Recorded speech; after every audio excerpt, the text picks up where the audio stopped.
Hi అండి, అందరికీ నమస్తే. నేను మీ సునీల్ మద్దాల. ఎవరైతే అవినాష్ రెడ్డి ఉన్నారో, ఎంపీ అవినాష్ రెడ్డి, ఆయన మీద ఉండేటువంటి పిటిషన్ కేసు ఏదైతే ఉందో అది కొట్టేయడం జరిగిందండి. ఎలా అంటే ఆ పిటిషన్ మొత్తం కొట్టివేయడం జరిగింది. అంటే ఆల్రెడీ అవినాష్ రెడ్డి మీద ఉన్న కేసులను కొట్టేసినట్టేనా అని అయితే అనుకుంటారు చాలామంది. పొరపాటు అండి. అవినాష్ రెడ్డి మీద ఉన్న కేసులు అయితే కనుక అలాగే మూవ్ అవుతున్నాయి. కాకపోతే కొత్తగా పిటిషన్ ఒకటి వేయడం జరిగింది. ఎవరైతే అప్రూవర్ దస్తగిరి ఉన్నారో ఆ దస్తగిరి తనని అన్యాయంగా 130 రోజులు జైల్లో నన్ను ఉంచడానికి గల కారణమైనటువంటి ఈ కేసు నిమిత్తం నేను అవినాష్ రెడ్డి మీద కేసు వేస్తానని చెప్పేసి ఆయన అయితే పిటిషన్ దాఖలు చేయడం జరిగింది. దాంట్లో భాగంగానే ఏదైతే జడా శ్రవణ్ కుమార్ లాయర్ ఎవరైతే ఉన్నారో ఆయన కొన్ని వాదనలు అయితే కనుక వాదించడం జరిగింది. ఏంటంటే దస్తగిరిని అన్యాయంగా వేధించారు, 130 రోజులు జైల్లో పెట్టారు.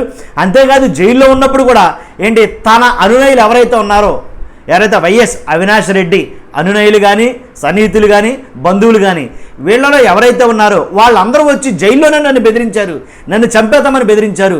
కాబట్టి ఈ పిటిషన్ని మీరు స్వీకరించాలని చెప్పి ఒక పిటిషన్ వేశారు. కానీ వెంటనే దాన్ని ఏం చేశారంటే కనుక ఆ పిటిషన్ కొట్టివేయడం జరిగింది ఇప్పుడు. కాబట్టి కొంచెం ఊరటే అని అనవచ్చు ఎవరికి, అవినాష్ రెడ్డికి.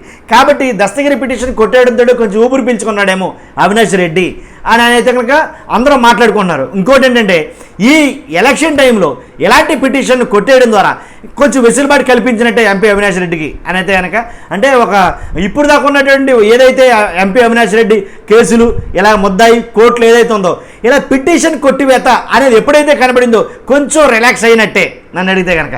కాబట్టి ఏదైతే మనది ఆల్రెడీ ఇంకా కొన్ని కేసులు అయితే ఉన్నాయి, అవి కంటిన్యూ అవుతున్నాయి.